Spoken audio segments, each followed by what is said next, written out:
കേരളത്തിന്റെ സ്വപ്ന പദ്ധതികളൊന്നായ വിഴിഞ്ഞം പദ്ധതി അട്ടിമറിക്കാൻ കേരളത്തിനുള്ളിൽ നിന്ന് തന്നെ ശ്രമം നടക്കുന്നു എന്നുള്ള ഞെട്ടിപ്പിക്കുന്ന വാർത്ത. ഒപ്പം കൊച്ചി മെട്രോയിൽ ജനങ്ങളുടെ ആശങ്കയ്ക്കൊപ്പം ഏഷ്യാനെറ്റ് ന്യൂസും ക്യാമ്പയിൻ ആരംഭിക്കുകയാണ്. നമ്മുടെ കൊച്ചി നമ്മുടെ മെട്രോ. ന്യൂസ് പ്രൈം ടൈമിലേക്ക് സ്വാഗതം. പ്രധാന വാർത്ത.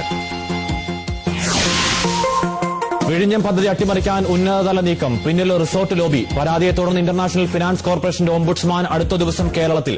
അട്ടിമറി ശ്രമത്തിന് പിന്നിൽ അന്താരാഷ്ട്ര ഗൂഢാലോചനയെന്ന് സംശയം. കൊച്ചി മെട്രോ പദ്ധതിക്കായി നഗരസഭയുടെ നേതൃത്വത്തിൽ സൈബർ ക്യാമ്പയിൻ തുടങ്ങുന്നു.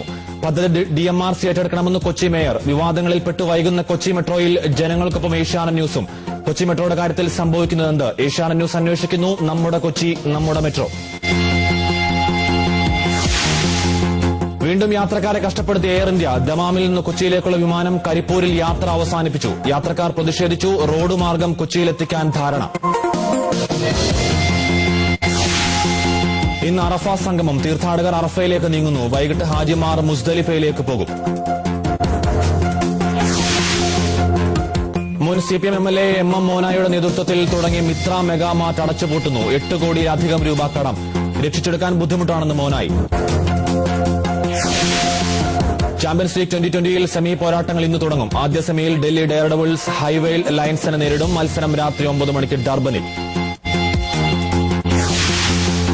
ചാമ്പ്യൻസ് ലീഗ് ഫുട്ബോളിൽ അട്ടിമറികളുടെ പരമ്പര. റയൽ മാഡ്രിഡും മാഞ്ചസ്റ്റർ സിറ്റിയും ആഴ്സണലും തോറ്റു.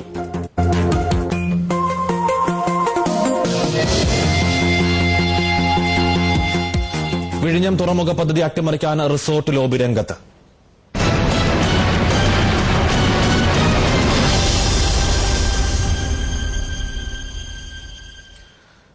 വിഴിഞ്ഞം തുറമുഖ പദ്ധതി അട്ടിമറിക്കാൻ ഉന്നതതല നീക്കം. റിസോർട്ട് ലോബിയുടെ പരാതിയെ തുടർന്ന് പദ്ധതിയുടെ ഉപദേശകരായ ഇന്റർനാഷണൽ ഫിനാൻസ് കോർപ്പറേഷന്റെ ഓംബുഡ്സ്മാൻ അടുത്ത ദിവസം കേരളത്തിലെത്തും. ഇത് അസാധാരണ നടപടിയാണ്. ഇതേ ലോബി തന്നെ കേന്ദ്ര വനം പരിസ്ഥിതി മന്ത്രാലയത്തിനും പദ്ധതിക്കെതിരെ കത്തയച്ചു. പദ്ധതിയെ നേരത്തെ എതിർത്ത ജോസ് സിറിയക് ചീഫ് സെക്രട്ടറിയായി വരുന്നതിൽ ആശങ്കയുണ്ടെന്ന് പ്രതിപക്ഷം പറയുന്നു. വിഴിഞ്ഞത്ത് കപ്പലെത്തുന്നത് തടയാനുള്ള പ്രാദേശിക റിസോർട്ട് ലോബികളുടെ കളികൾക്ക് വർഷങ്ങളുടെ പഴക്കമുണ്ട്. ഇപ്പോഴത് കൂടുതൽ ആസൂത്രിതമാണ്. വിഴിഞ്ഞത്തെ ജനങ്ങൾ എന്ന പേരിൽ ഹോട്ടൽ റിസോർട്ട് ഉടമകളും മറ്റു ചിലരും IFCയുടെ ഓംബുഡ്സ്മാന് പരാതി നൽകിയത് ഒരു നടപടി. മത്സ്യത്തൊഴിലാളികളുടെയും ഹോട്ടൽ ഉടമകളുടെയും അഭിപ്രായം കേട്ടില്ലെന്ന് പറയുന്ന പരാതിയിൽ എല്ലാവരെയും തെറ്റിദ്ധരിപ്പിച്ചാണ് പദ്ധതി കൊണ്ടുവരുന്നതെന്നാണ് വിമർശനം. പരാതിക്കാരിൽ ഒരാളായ റിസോർട്ട് ഉടമ പുതിയ ചീഫ് സെക്രട്ടറിയുടെ ബന്ധുവാണെന്നും ആക്ഷേപമുണ്ട്. പരാതി കിട്ടേണ്ട താമസം. വാഷിംഗ്ടൺ DC-യിൽ നിന്നും IFC ഓംബുഡ്സ്മാൻ തിരുവനന്തപുരത്തേക്ക് എത്തുകയാണ്. 29, 30, 31 തീയതികളിൽ IFC ഓംബുഡ്സ്മാൻ സ്കോട്ട് ആഡംസ് ആണ് വരുന്നത്. ഇതേ ലോബിയുടെ പരാതിയെ തുടർന്ന് IFCയുടെ പരിസ്ഥിതി വിദഗ്ധ ഇസബെല്ല പാരിസും കഴിഞ്ഞ മാസം തിരുവനന്തപുരത്ത് എത്തിയിരുന്നു. ആരെങ്കിലും എന്തെങ്കിലും പരാതി നൽകിയാൽ മാത്രം ഓടി വന്നു കേൾക്കുന്ന സ്ഥാപനമാണോ IFC? ദുരൂഹത തുടരുകയാണ്. നിർബന്ധമായി ഭൂമി ഏറ്റെടുക്കുന്നു, അടിയന്തരമായി ഇടപെടണമെന്നാവശ്യപ്പെട്ട് കേന്ദ്ര വനം പരിസ്ഥിതി മന്ത്രാലയത്തെ സമീപിച്ചതാണ് ഈ ലോബികളുടെ രണ്ടാമത്തെ നടപടി. IFCക്ക് വേണ്ടി ഏഷ്യൻ കൺസൾട്ടിംഗ് എഞ്ചിനീയേഴ്സ് നടത്തിയ പരിസ്ഥിതി പഠനത്തെയാണ് റിസോർട്ട് ലോബികൾ പ്രധാനമായും കുറ്റപ്പെടുത്തുന്നത്. റിപ്പോർട്ട് വരുന്നതിന് മുമ്പ് തന്നെ അതിനെപ്പറ്റി ആശങ്കകൾ പാരിസ്ഥിതിക അനുമതിക്ക് കേന്ദ്രത്തെ സമീപിക്കൂ. അതായത് പദ്ധതിക്ക് തുരങ്കം വെക്കുന്നവർ ഒരു മുഴം മുമ്പേ എറിയുകയാണ്. IFCയുടെ ഓംബുഡ്സ്മാൻ എന്തെങ്കിലും എതിരഭിപ്രായം രേഖപ്പെടുത്തിയാൽ ഈ ലോബികൾക്ക് അത് കോടതിയിൽ പ്രയോഗിക്കാനുള്ള വജ്രായുധമാകും. അട്ടിമറി നീക്കങ്ങൾ സജീവമാകുമ്പോഴാണ് പ്രതിപക്ഷം പുതിയ ആശങ്കകൾ ഉന്നയിക്കുന്നത്. കഴിഞ്ഞ സർക്കാരിന്റെ കാലത്ത് വിഴിഞ്ഞം തുറമുഖ പദ്ധതി നടപ്പാക്കാൻ പോയപ്പോൾ ടൂറിസത്തെയും മത്സ്യബന്ധനത്തെയും ബാധിക്കുമെന്ന് അടിക്കുറിപ്പെഴുതിയ അന്നത്തെ ധനകാര്യ വകുപ്പ് സെക്രട്ടറിയാണ് നിർഭാഗ്യവശാൽ പുതിയ ചീഫ് സെക്രട്ടറിയായി വരുന്നത്. ഞങ്ങൾക്കതിൽ ആശങ്കയുണ്ട്.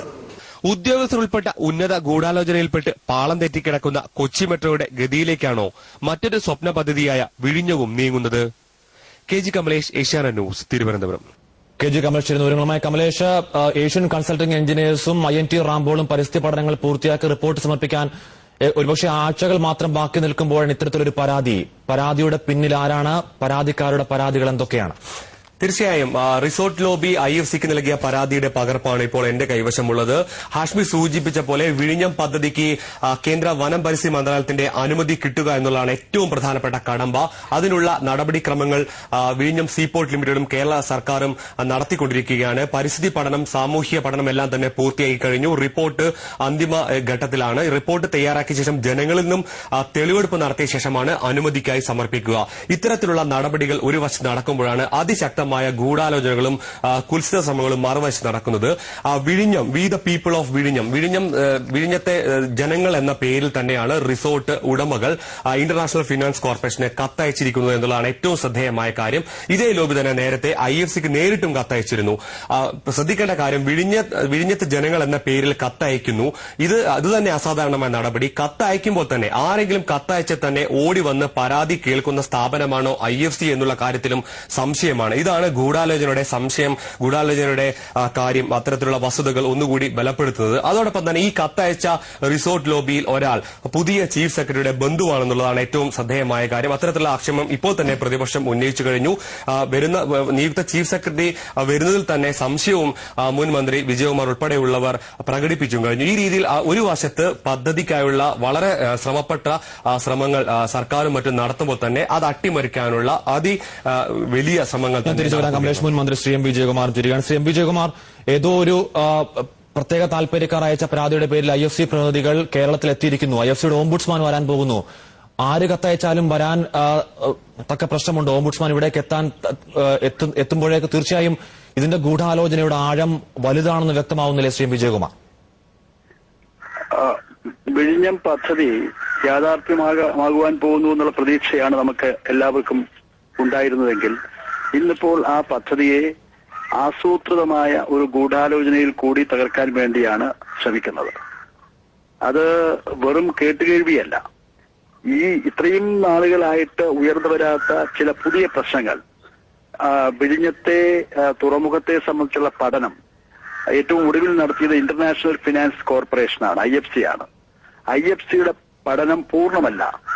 വിഴിഞ്ഞം തുറമുഖ പദ്ധതി നമ്മുടെ ടൂറിസത്തെയും മത്സ്യബന്ധനത്തെയും ബാധിക്കുമെന്ന ഒരു വിചിത്രമായ പുതിയ വാദഗതി ഉയർത്തിക്കൊണ്ട് ഇപ്പോൾ IFCയുടെ തന്നെ ഓംബുഡ്സ്മാൻ, സർക്കാരിന്റെതല്ല, IFCയുടെ തന്നെ ഓംബുഡ്സ്മാൻ ഉണ്ട്. ആ ഓംബുഡ്സ്മാന് പരാതി കൊടുത്തു. പരാതി പരിഗണനയിലാണ്. ഇത് ചില റിസോർട്ട് ഹോട്ടൽ ലോബികളുടെ മാത്രമല്ല, അന്തർദേശീയ തുറമുഖ ലോബിയുടെ അദൃശ്യമായ കരങ്ങൾ ഇതിന്റെ പിന്നിലുണ്ട്. അത് ഇവിടെയുണ്ട്, സംസ്ഥാന തലത്തിലുണ്ട്, അതേപോലെ കേന്ദ്രത്തിലും അങ്ങനെയുള്ള ശക്തികൾ. കേന്ദ്രം 2 വർഷമായി പരിസ്ഥിതി പഠനം പൂർത്തിയാക്കിയില്ലല്ലോ. എന്തുകൊണ്ടാണ് പൂർത്തിയാക്കാതെ? 2 വർഷം കഴിഞ്ഞിട്ടില്ലേ? അതല്ലാതെ നിർമ്മാണ പ്രവർത്തനം ആരംഭിക്കാൻ സാധിക്കുമോ? അന്തർദേശീയ തുറമുഖ ലോബി ഇപ്പോൾ മുമ്പൊരിക്കലും ഇല്ലാത്ത രൂപത്തിൽ ശക്തമായി, അത് മുന്നിൽ നിന്നല്ല പിന്നിൽ നിന്നുകൊണ്ട് പ്രവർത്തനം, ചരടുകൾ നീക്കിയിരിക്കുന്നു. അത് ഒരു കാരണവശാലും അതിന് കീഴ്പ്പെട്ടു പോകരുതെന്ന് പറഞ്ഞുകൊണ്ടാണ് ഇന്നലെ ഞാനും ഇവിടുത്തെ തിരുവനന്തപുരത്തെ LDF നേതാക്കളും എല്ലാം ചേർന്ന് മുഖ്യമന്ത്രിയെ നേരിട്ട് പ്രസക്തമാവുന്ന മറ്റൊരു കാര്യം, നമ്മുടെ ചീഫ് സെക്രട്ടറി പദ്ധതി ആദ്യം മുതലെടുത്ത നമ്മുടെ ചീഫ് സെക്രട്ടറിയുടെ ബന്ധു ഈ പരാതിക്കാരിൽ ഒരാളാവുന്ന സിറിയ കൊടോത്താവുന്നത് യാദൃശ്ചികമാണോ? അത് എനിക്ക് തന്നെ കഴിഞ്ഞ സർക്കാരിന്റെ കാലത്ത് അനുഭവപ്പെട്ട ഒരു വിഷയമാണ്. ഇപ്പൊ വിഴിഞ്ഞം പദ്ധതിയെ സംബന്ധിച്ചുള്ള ഫയല് സെക്രട്ടേറിയറ്റിലുണ്ട്. ആ ഫയല് കഴിഞ്ഞ സർക്കാരിന്റെ കാലത്ത് രൂപപ്പെടുത്തിയ ഫയലിൽ അന്ന് ധനകാര്യ വകുപ്പ് സെക്രട്ടറി ആയിരുന്ന പേര് പറയേണ്ട കാര്യമില്ല, അദ്ദേഹം ആ പദ്ധതിക്ക് എതിരായിട്ട് നോട്ട് തന്നെ തയ്യാറാക്കി, പ്രത്യേക നോട്ട് തയ്യാറാക്കി. ആ പദ്ധതി തുടങ്ങാൻ പാടില്ല. അതിൽ പറഞ്ഞ കാര്യം തന്നെയാണ് ഇപ്പോൾ പറയുന്നത്. ഈ റിസോർട്ട് അല്ല ഈ ടൂറിസത്തെയും മത്സ്യബന്ധനത്തെയും ബാധിക്കുമെന്ന കാര്യം അന്ന് ഒരുപക്ഷെ ഇതാദ്യമായിട്ട് ഈ കാര്യത്തിൽ ഉയർത്തിയ ആളുകൂടിയായിരിക്കും അന്നത്തെ ഫിനാൻസ് സെക്രട്ടറി. നിർഭാഗ്യവശാൽ അദ്ദേഹം സംസ്ഥാനത്തിന്റെ ചീഫ് സെക്രട്ടറിയായി വരാൻ പോകുന്നു എന്ന കാര്യത്തിൽ അങ്ങേയറ്റത്തെ ആശങ്കയുണ്ട്. മുഖ്യമന്ത്രിയോട് പറഞ്ഞു ഈ കാര്യം. മുഖ്യമന്ത്രിയാണ് അതിൽ ഇടപെടേണ്ടത്. മുഖ്യമന്ത്രി അല്പനേരം ആലോചിച്ചിരുന്നിട്ട് ഒരു പുഞ്ചിരി ഒക്കെ നടത്തിയിട്ട് പറഞ്ഞു ആശങ്ക വേണ്ട എന്ന് പറഞ്ഞെങ്കിലും അതൊക്കെ വെറും ഒരു ഭംഗിവാക്ക് എന്ന നിലയിൽ മാത്രമാണ് ഞാനതിനെ കാണുന്നത്. കാരണം കൊച്ചി മെട്രോയുടെ അനുഭവങ്ങളുടെ അടിസ്ഥാനത്തിൽ ഇത് അതീവ ഗുരുതരമായ ഒരു പ്രശ്നം തന്നെയാണ്. ഇത് വളരെ ശക്തമായിട്ട് ഈ കാര്യത്തിൽ ഇപ്പോഴേ നീങ്ങിയില്ലെങ്കിൽ ഈ തുറമുഖ പദ്ധതി തന്നെ എന്നേക്കുമായി നമുക്ക് നഷ്ടപ്പെട്ടു പോകുമെന്ന ആശങ്കയുണ്ട്. അതാണ് മുഖ്യമന്ത്രി അടിയന്തരമായിട്ട് ഇന്നിപ്പോ ഒരു ചർച്ച വിളിച്ചിട്ടുണ്ട് 2 മണിക്ക്. തുറമുഖ പദ്ധതി വിഴിഞ്ഞത്തെ സംബന്ധിച്ചുള്ള ഒരു ചർച്ച വച്ചിട്ടുണ്ട്. പക്ഷെ അതുകൊണ്ടായില്ല. ഇത് സംസ്ഥാന സർക്കാർ നയപരമായി എടുക്കേണ്ട ഒരു തീരുമാനമാണ് ഈ കാര്യത്തിലുള്ളത്. ശ്രീ എം വിജയം, IFC പ്രതിനിധികൾ ഇപ്പോൾ തന്നെ ഒരു ചർച്ച നടത്തിയിരിക്കുന്നു. ഓംബുഡ്സ്മാൻ വരാൻ പോകുന്നു. ഇവരുടെ തെറ്റായ ബോധിപ്പിക്കലുകളിൽ ഓംബുഡ്സ്മാൻ എന്തെങ്കിലും എതിരായ അഭിപ്രായം പറഞ്ഞാൽ അത് കോടതിയിൽ ഈ പറയുന്ന ഗ്രൂപ്പുകൾക്ക് ചൂണ്ടിക്കാണിക്കാം. നമുക്കറിയാം കോടതിയിലെത്തിയ പദ്ധതികൾ അനിശ്ചിതമായി നീളുന്ന കാര്യം, അത്തരത്തിലുള്ള സാധ്യതയുമുണ്ട്.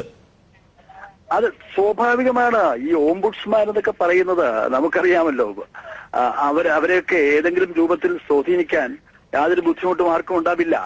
അപ്പോ തീർച്ചയായിട്ടും പ്രതികൂലമായിട്ടുള്ള നീക്കങ്ങൾ ആരംഭിച്ചിരിക്കുന്നു. കോടതിയിൽ മാത്രമല്ല, ഇപ്പോൾ തന്നെ ഇതിനൊന്നും കീഴ്പ്പെട്ടു പോകാൻ പാടില്ല. വളരെ ആസൂത്രണം. ഈ പഠനമൊക്കെ ഈ ടൂറിസത്തിന്റെയും മത്സ്യബന്ധനത്തിന്റെയും പഠനം 2 തവണ നടത്തിക്കഴിഞ്ഞ കാര്യമാണ്. എന്താ ഒരു പുതിയ കാര്യം? LNG റാമ്പോൾ ഇത് ആദ്യത്തെ പഠനം നടത്തുമ്പോൾ തന്നെ ടൂറിസവും മത്സ്യബന്ധനവും പരിശോധിച്ചിരുന്നു. LNG റാമ്പോൾ ഇപ്പോ IFC അന്തർദേശീയ അംഗീകാരമുള്ള സ്ഥാപനമാണ്. അവർ ഈ പഠനം നടത്തിയിട്ടുണ്ട്. ഇനി എന്തിനാ ഒരു പുതിയ പഠനം? ഇനി എന്തിനാ ഒരു പുനരാലോചന? അതുകൊണ്ട് ഒരിക്കലും അക്കാര്യത്തിൽ ഒരു പഴുത് ഉണ്ടാകാൻ പാടില്ല. അങ്ങ് ദയവായി തുടരണം. ശ്രീ എം വിജയകുമാർ, അങ്ങ് തിരക്കാണെന്ന് അറിയാമെങ്കിലും അല്പസമയം കൂടി. പരാതിക്കാരിൽ ഒരാളായ ശ്രീ ഷാജിർ ഖാൻ ചേരുന്നു. ശ്രീ ഷാജിർ ഖാൻ, എന്താണ് താങ്കൾക്ക് ഇതിൽ കാര്യം? അതായത് ഞങ്ങൾ മനസ്സിലാക്കിയിടത്തോളം ഈ വിഴിഞ്ഞം പദ്ധതിയുടെ മറയിൽ ഒരു വലിയൊരു ലോബി, ഒരു ലാൻഡ് മാഫിയ പ്രവർത്തിച്ചുകൊണ്ട് ഭൂമി ഏറ്റെടുക്കുവാനുള്ള നീക്കങ്ങൾ 2008 ശ്രീ എം വിജയകുമാർ മന്ത്രിയായിരുന്ന സമയത്ത് ചെയ്തതുപോലെ തന്നെ അതിന്റെ തുടർച്ചയായി വിഴിഞ്ഞത്തിന്റെ മറയിൽ വലിയൊരു ലോബി പ്രവർത്തിക്കുന്നുണ്ട് എന്നാണ് ഞങ്ങൾ മനസ്സിലാക്കുന്ന ഒന്നാമത്തെ കാര്യം. രണ്ടാമത്തെ കാര്യം, അദ്ദേഹം ഇപ്പോൾ പറഞ്ഞല്ലോ IFC ഒരു വേൾഡ് ബാങ്കിന്റെ ഒരു ഏജൻസി എന്ന നിലയ്ക്ക് ഇത് സംബന്ധിച്ച് നടത്തിയ ഒരു പഠന റിപ്പോർട്ടിനെ കുറിച്ച് അദ്ദേഹം പറയുകയുണ്ടായി. ഇത് വേറൊരു പഠനം വേണ്ടെന്നാണ് അദ്ദേഹം പറയുന്നത്. അത് ശരിയല്ല. IFC തന്നെ പറഞ്ഞിരിക്കുന്നത് ഈ പ്രോജക്ട് വയബിൾ അല്ല എന്നാണ്. അൺവയബിൾ എന്ന്, എക്കണോമിക്കലി അൺവയബിൾ എന്ന് അതിനകത്ത് പറഞ്ഞിട്ടുണ്ട്. അതൊന്നാമത്തെ കാര്യം. അതിനേക്കാൾ ഉപരി ഇതിന്റെ എന്തൊക്കെയാണ് താങ്കളുടെ പരാതികൾ? കൃത്യമായും പരാതി ഒന്നാമത്, പാരിസ്ഥിതികമായ പ്രത്യാഘാതങ്ങളെ കുറിച്ച് സമഗ്രമായ ഒരു പഠനം നടത്താതെയാണ് ഈ പ്രോജക്റ്റുമായി മുന്നോട്ട് പോകുന്നത്. ഏതൊരു പ്രോജക്റ്റിന് മുമ്പും ഈ environment and social impact assessment study നടത്തിയിരിക്കണം. ഈ പ്രോജക്റ്റിൽ നടത്തിയിട്ടുണ്ടോ? ശ്രീ ഷാജിർ ഖാൻ, ഏഷ്യൻ കൺസൾട്ടിംഗ് എഞ്ചിനീയേഴ്സും INGO റാംബോളും പഠനങ്ങൾ പൂർത്തിയാക്കിയിരിക്കുന്നു. കേന്ദ്രത്തിന് സമർപ്പിക്കുന്നതിന് മുമ്പ് ജനങ്ങളുടെ ആശങ്കകൾ ദൂരീകരിച്ചതിന് ശേഷം മാത്രമേ, ഹിയറിംഗ് നടത്തിയതിനു ശേഷം മാത്രമേ പദ്ധതി സമർപ്പിക്കുകയുള്ളൂ. നിങ്ങൾ പരാതി പറയേണ്ടത് അവിടെയാണ്, അല്ലാതെ പിൻവാതിൽ കൂടി മറ്റൊരു പരാതി അയക്കുകയാണോ ശ്രീ ഷാജിർ ഖാൻ വേണ്ടത്? നമ്മൾ മനസ്സിലാക്കേണ്ടുന്നത് LNG റാംബോളും ഏഷ്യൻ കൺസൾട്ടൻസും ഇപ്പോൾ നടത്തുന്നത് ഈ പരിപാടി, ഈ പഠനമെന്ന് പറയുന്നത് വാസ്തവത്തിൽ ഇതിന്റെ ടേംസ് ഓഫ് റെഫറൻസിന്റെ കാര്യത്തിൽ തന്നെ ഒരു കള്ള ഡേറ്റ സമർപ്പിച്ചതിന് ശേഷമാണ് അവർ നേടിയെടുത്തിരിക്കുന്നത്. അതിലേക്ക് ഡീറ്റെയിൽസിലേക്ക് വരുമ്പോൾ നമുക്ക് അതിന്റെ വിശദാംശങ്ങൾ നമുക്ക് മനസ്സിലാക്കാൻ കഴിയും. ഞാൻ പറയുന്നത്, ശ്രീ ഷാജിർ ഖാൻ അടങ്ങുന്ന പരാതിക്കാരുടെ മുന്നിലേക്ക് ഈ റിപ്പോർട്ട് ഉറപ്പായും വരാൻ പോകുന്നു. ജനങ്ങളിൽ നിന്ന് അവരുടെ ആശങ്കകൾ ദൂരീകരിച്ച ശേഷം മാത്രമേ റിപ്പോർട്ട് സമർപ്പിക്കുകയുള്ളൂ. സ്വാഭാവികമായി വരുന്ന സംശയം, നിങ്ങളുടെ പരാതികൾ പറയേണ്ടത് അവിടെയായിരുന്നു, അല്ലാതെ മറ്റൊരു രീതിയിൽ കത്തയക്കുകയും മറ്റൊരു നീക്കങ്ങൾ നടത്തുകയുമല്ല വേണ്ടത്. ശ്രീ ഷാജിർ ഖാൻ, അങ്ങനെയല്ല. ഞാൻ പറയാം. അതായത് യഥാർത്ഥത്തിൽ അങ്ങനെയാണെങ്കിൽ എന്തിനാണ് അങ്ങനെ റിപ്പോർട്ട് വരുന്നതിന് മുമ്പ് ഈ പ്രോജക്ട് നടപ്പിലാക്കുവാനുള്ള നടപടികളുമായി, ഭൂമി ഏറ്റെടുക്കൽ ഉൾപ്പെടെയുള്ള നടപടികളുമായി മുന്നോട്ട് പോകുന്നത്? എത്രത്തോളം ഫിഷിംഗ് കമ്മ്യൂണിറ്റിയെ ബാധിക്കും എന്നതിനെ സംബന്ധിച്ചുള്ള പഠന റിപ്പോർട്ടുണ്ടോ? ഇത് വന്നാൽ, ഇത്തരമൊരു പ്രോജക്ട് വന്നാൽ ഒരുപക്ഷെ വിഴിഞ്ഞം തുറമുഖമില്ലാതാകും. കോവളം ഈ റിസോർട്ടുകളുടെ രണ്ടാമത്തെ കാര്യമാണ് ഏറ്റവും പ്രധാനപ്പെട്ട കാര്യം. 20,000-ഓളം ആളുകൾ പണിയെടുക്കുന്ന ഒരു മേഖലയാണ് വിഴിഞ്ഞത്തെ ഈ മത്സ്യബന്ധനവുമായി ബന്ധപ്പെട്ട് പണിയെടുക്കുന്ന ആളുകൾ. ശ്രീ ഷാജിർ ഖാൻ, കത്തയച്ച ബാക്കി 4 പേരും റിസോർട്ട് ഉടമകളും അതുമായി ബന്ധപ്പെട്ടവരുമാണ്. താങ്കൾ എങ്ങനെയാണ് ആ ഗ്രൂപ്പിൽ ചെന്ന് പെട്ടത്? അല്ല, റിസോർട്ട് ഗ്രൂപ്പുകൾ എന്നുള്ളതല്ല. ഇപ്പം ഡോക്ടർ സഞ്ജീവ് ഘോഷ് ഉണ്ട്. അദ്ദേഹം റിസോർട്ടിന്റെ ഉടമയല്ല, അദ്ദേഹം ഒരു സയന്റിസ്റ്റാണ്.